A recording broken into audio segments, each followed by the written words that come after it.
Commenting with Google Plus sucks. But commenting with Reddit is awesome. So head on over to Reddit and leave a comment on this video. And as always, thanks so much for watching. This is the continuation of an episode. If you want to get caught up, click the playlist annotation at the top of the video.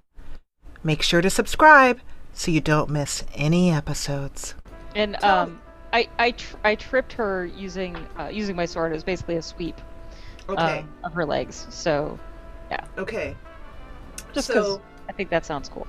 The cooler the better. Well, it's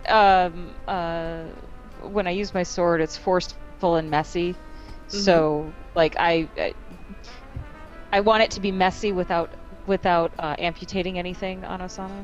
Exactly. So the hobgoblin named Osana, and Osana is very grateful that you did not amputate her. I bet. We'd have to change what happens later on in the story to be like, oh, never mind. Back in this story. So, well, you just you could transform into something that regenerates its limbs.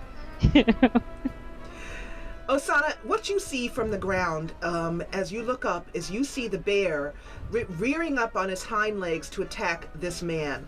He's growling, and the man is going, "Fez, what are you doing? I've fed you for years." And Fez is like, "Roar!" And you see his thick paws. The performer lady gets up and runs quickly downstairs, and this man comes up to you. You see his feet. Let me move my. I'm getting better at going back and forth between the layers. And you see his feet coming up to you, and he lifts his truncheon, is what I'm going to call it, his heavy stick, to come down upon your head. What do you do? I mean, these people have some weird customs. I don't get it. I guess this is how they party. It's not how I party, but I mean. I wish to warn you that his truncheon will come down on your head if you don't make a movement, and he will injure you, or possibly he can't kill you since we're going to do it. Since this is a flashback, we know you lived through it. But can I stop him? Yes, you can. Especially if she's gonna, just sort of look, cute, yeah. And helpless. I am gonna before you stop her, I am gonna encourage, and I'm gonna pause recording here. We'll be back with you in just a minute, audience. We are back, and we are here to talk about now, really quickly, the consequences of and what happens when Osana, or any druid character, shapeshifts. When she shapeshifts, she does a roll, which I will go back and show you. She rolled a 5, which we determine that to mean that that's a failure forward. Basically, that means that she needs to, there's going to be a consequence, a negative consequence that's going to happen as a result of her being unable to, having failed the roll, having got a 6 or less.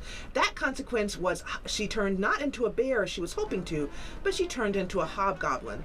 Perhaps something that she had many stories read to her as a child about the fears of hobgoblin, and she was a little bit scared and she got confused. Perhaps. That's an example. But we'll leave that up to Darian to decide why she turned into a hobgoblin. Well, I think in the last episode she didn't even know what a hobgoblin was, so I think it's kind of silly how it just kind of worked out like that.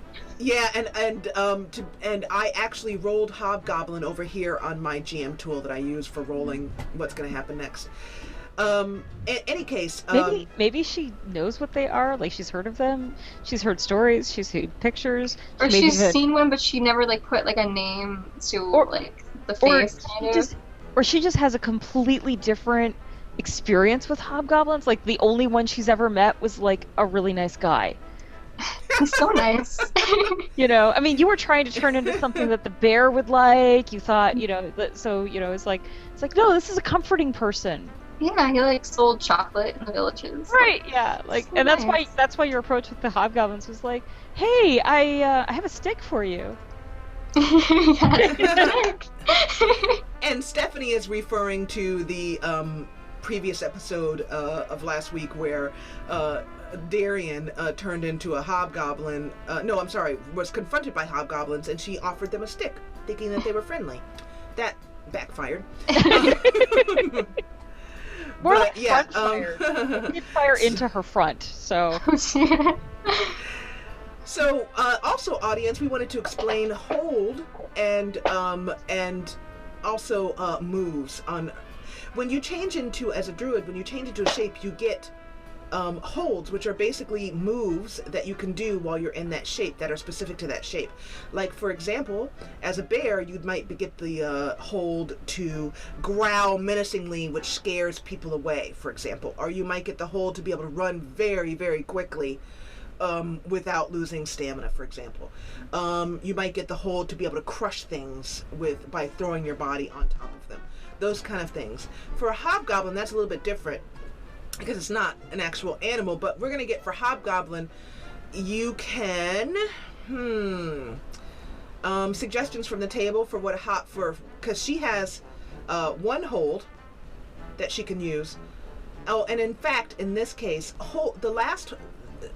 when you use your last hold, in this case, because she rolled so low, she only has one hold. The most you'll get is 3. When she gets to her last hold, and spins it, she turns automatically back into her human shape. So, Osana, you were discussing the possibility of turning back into your human shape to avoid being hit on the head with this truncheon that this angry man above you is holding. Is that what you choose to do? I could do that, or I could try to turn into a very small animal. What do you choose to turn into?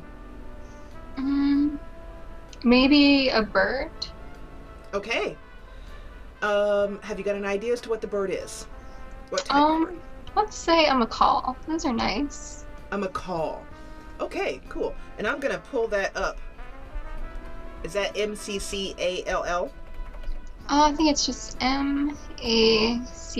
Oh. I see it. It's like a parrot, right? Yeah. Okay, we've got it here.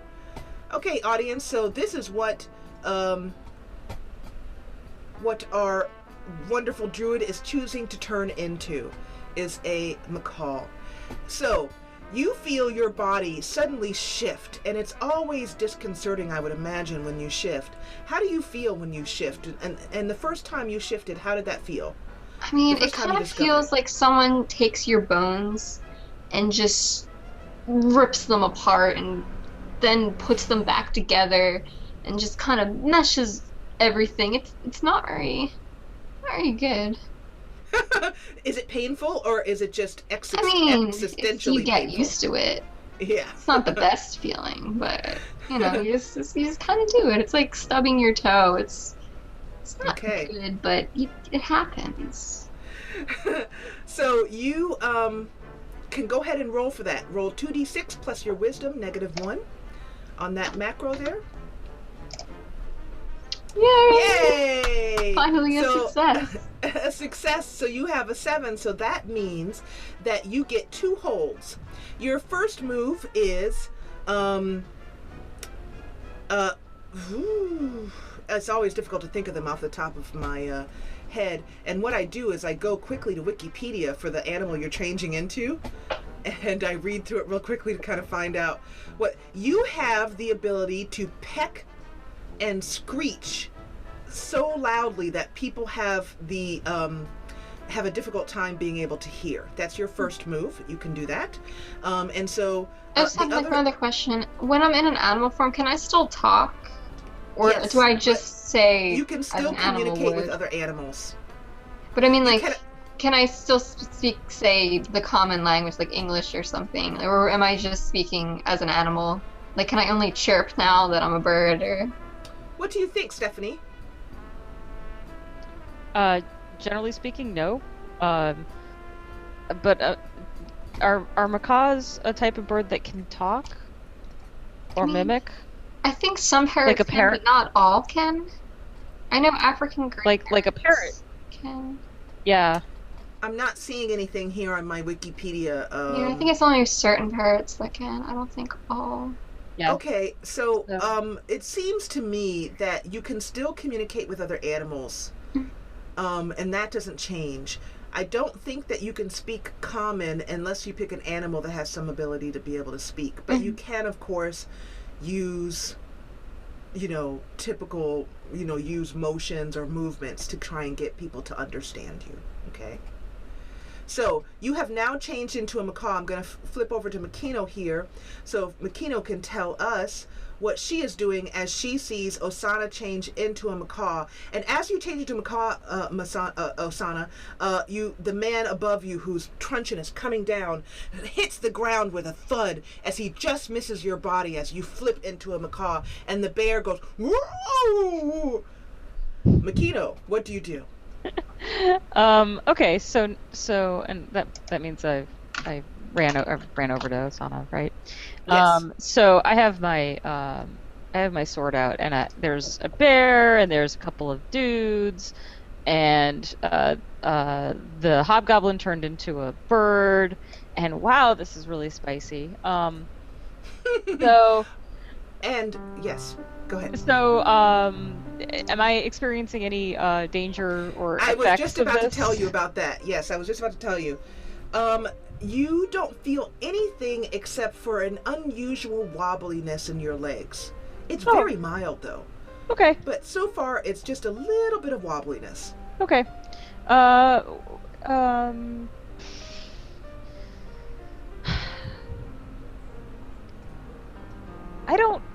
don't want to take time to perceive that as danger or anything at this point. So, I am going to. Yeah, I don't really have a problem with these guys, right? No, I mean, not really. Okay. Then what I'm gonna do? This one here is about to try and attack you in a minute, but besides that. No, he's not, because I'm totally gonna impress him. Okay. So I will since she turned into a bird and flew away, right? Yeah, I think I flew away from him before he Okay. Move your token to indicate that. Thank you. Okay. Okay, so she kind of flew. But it looks like she's practically perched on top of Fez's head, which would be awesome. Mm-hmm. So I'm gonna turn and I'm gonna look at him with kind of looking a little bit surprised. I'm gonna say, "Good trick, sir." Except my mouth is full of the waffle, so it kind of sprays at him. As I'm thinking, but I'm like, "Good trick is very impressive," and I hold up my sword in both hands, and I'm like, "Huzzah!" and kind of rally the crowd to think that this was all part of the show, because I think this is a hilarious show, and I didn't realize, and they pulled one over on Makino, but I'm still gonna cheer for them because I'm impressed. Okay, and the crowd around is some of the people are still there, the more hardy ones, the more curious ones, and you see some, they're not kind of jeering, they're not sure what's happening, they're like, oh, a lot of whispering and all that kind of stuff. And as some of the stuff on that this man had his mouth open, ready to yell at you, Makino, and some of the food from your sprays into his mouth just a little bit, and he's like, ah! He spits it out on the ground, and as he spits it out on the ground, Makino, you start to notice that your legs start to dance. Oh, do they now? They're wobbling like this, and then they start dancing. Okay. Well, this is an even better trick, so I'm gonna roll with it. But at the same time, I'd kind of like to know what's going on now, because my legs don't dance on their own. That's not something that happens. So I want to try to figure out why they're doing this. And basically, I'm kind of checking around, sort of. Anyone else's legs moving crazy? Trying to put pieces together and figure it out. Now, also, you'll notice a couple other things, both Asana and Makino, that are happening while you, Makino, are trying to figure out what's happening with your legs, and they're going a little bit crazy, And Makino, you're starting to also feel like your spine is turning to a kind of jelly. It feels very loose and wobbly. It feels good, actually. It's like getting a super, super deep massage, and you're really nice and relaxed. And Osana, you're flying around the head of the bear, and he looks at you and he begins to take off in this direction, heading straight for the stairs to leave the arena. The whole time, the acrobat who's been on top of his rope is way too scared to come down and see what's going on. But he says, "Whoa, whoa, Bessie, Bessie, Bessie!" as the elephant starts to flip out because she's unsure what's going on, what's happening, and she starts to run about, kind of roar, roar, trumpeting and whatnot. This guy is completely taken off guard by this, and he turns around to try and stop the elephant and calm her down. Bessie just runs over him. She's like, she notices the bear leaving, and she says, "A possibility for freedom," and she starts to truck off after the bear. What do you do? She's young, right? Bessie, the elephant? Bessie is young. She's like a little 12-year-old. She might just think that you know, the show must be over because, you know, she follows Fez out of the arena. That's what she does. Exactly. Osana, what do you do as the bear and the elephant start to take off for this, and the men are looking confused, and this man in front of you dives at you with his stick and he's trying to hit you? Well, first I guess I have to kind of fly and avoid him. And then I have to roll Defy Danger, please. That triggers a move. So click on your token, and then click on Defy Danger by moving quickly. Is it getting out of the it will say DD by let's see, what's it say here? It is DD by getting out of the way or acting fast. Oh, okay. No. That is a snake eyes, which is not good in Dungeon World. Mark XP. Oh yes, and mark your X. And also, it does say here at the bottom of each roll, Stephanie. Yeah. It says mark XP. So go ahead and write on your character sheet that you have one more XP. I have to go. On your not on your character sheet, on your PDF on your PDF. And actually, I probably should make a spot for you guys to just mark XP in Roll20. But anyway, okay. So you go to dive out of his way, but he is very fast and manages to bonk you hard with his stick. At that point, one moment, please. Oh, I can't do that. But he bangs you with his stick so hard that it creates a slight bump on your head. It makes it you're dizzy, and you now see two of everything for the next few minutes. So make sure and role play that out, okay? And also, as a bird, are you saying anything to anyone in the group, or are you speaking to the bear? What's happening? Well, I think I tried to call out to the bear and the elephant, so like, hey, wait up. But now there's like 4 animals, there's 2 bears, there's 2 elephants. Okay, so many animal friends. I'm a little woozy. I don't think I can fly, but I can kind of hobble over towards them. Okay. So act out how you have, you are a druid, you get to act out the different animals. So tell me what it sounds like a dizzy brain-addled macaw sounds like, please. I mean, I'm trying to think of what a macaw even sounds like. I can't do many voices. Just squawk in a... I feel like I'm gonna like mess up, and I'm just gonna like... It's gonna be bad. Plus my boyfriend's like sleeping right there. I'm gonna be doing like black metal vocals, and he's gonna be like, what is happening over here? Okay, I will give you a pass only because your boyfriend is sleeping. But I'm gonna act it out for you. Your bird is going around and it goes.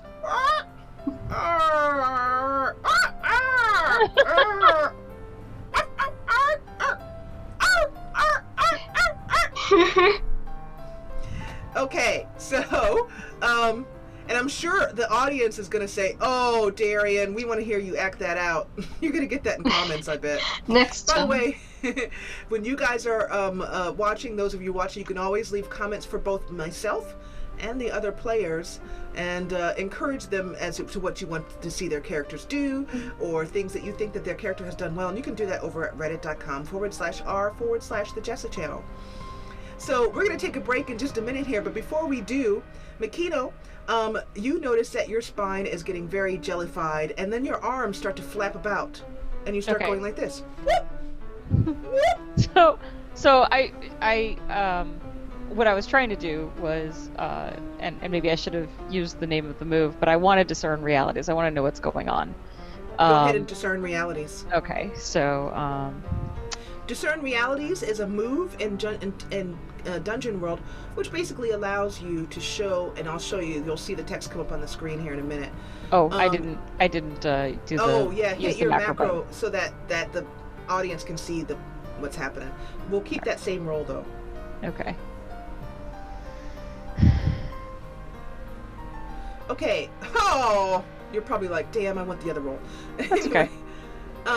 Okay, so what it says here is when you closely study a situation or person, you roll for that plus your wisdom modifier. And she can ask one of 5 questions. She got an 8, so she can ask one question, which is either what happened here recently, what is about to happen, what should I be on the lookout for, what here is useful or valuable to me, who's really in control here, or what here is not what it appears to be. In other games, this usually falls under the perception check, for those of you who play D&D. This is kind of that way in Dungeon World. What question do you choose, Stephanie? Well,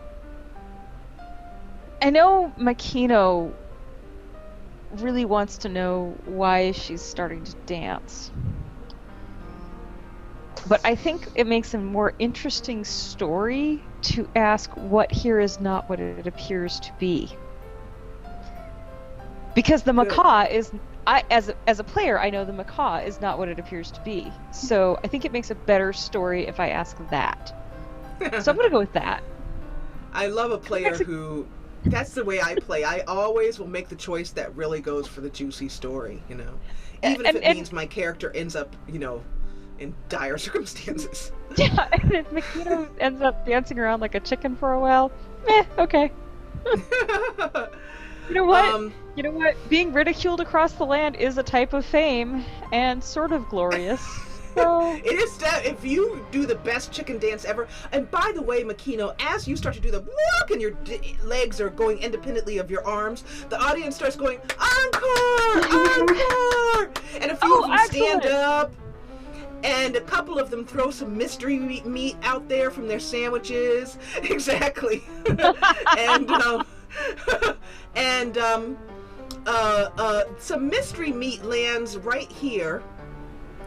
And as the elephant is trucking by it, she goes, and she picks it up really quickly and shoves it into her mouth. Really? And continues going. Yes, she does. She goes this way. Elephants are herbivores. It's just that good. It's like Taco Bell. What elephant wouldn't want Taco Bell? Oh, well, okay. All right. Let us say that normally she is an herbivore, but she has not been treated well as many of the animals are here, and she sees food and will eat it. But she would much prefer that food be something green. So and she takes a bit of elephant. I know, it's sad. We're going to do something about these guys. So you asked the question, what here is not what it appears to be? Yeah. The sauce running down your chin. Okay. Is that a good answer? Or, I mean, in other words, not is that a good answer, but does that give you something to work with? You recognize... Oh, I know. Here's the answer. The answer is... As you begin to dance, the sauce in your mouth begins to turn bitter. Your stomach starts to feel incredibly acidy. Not nauseous, just acidy. And your esophagus begins to burn. Okay. Okay. I am still, audience, learning how to answer these questions, because how much do I reveal? How much do I not reveal? The player knows that, but the character doesn't. And a good player will really be able to separate very clearly what she knows from what her character knows. And that's where you get the juicy story bits.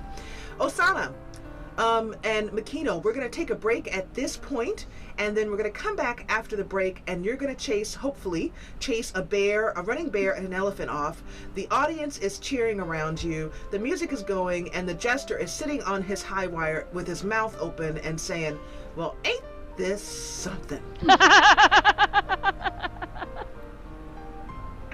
And we'll see what happens next after the break. I want to thank you so much, as always, for watching. If you enjoyed what you saw, please hit the thumbs up button below. We love the encouragement, and let us know what you think about our fun little backstory mini campaign or mini episode here in the comments over at reddit.com/r/the Jessa channel.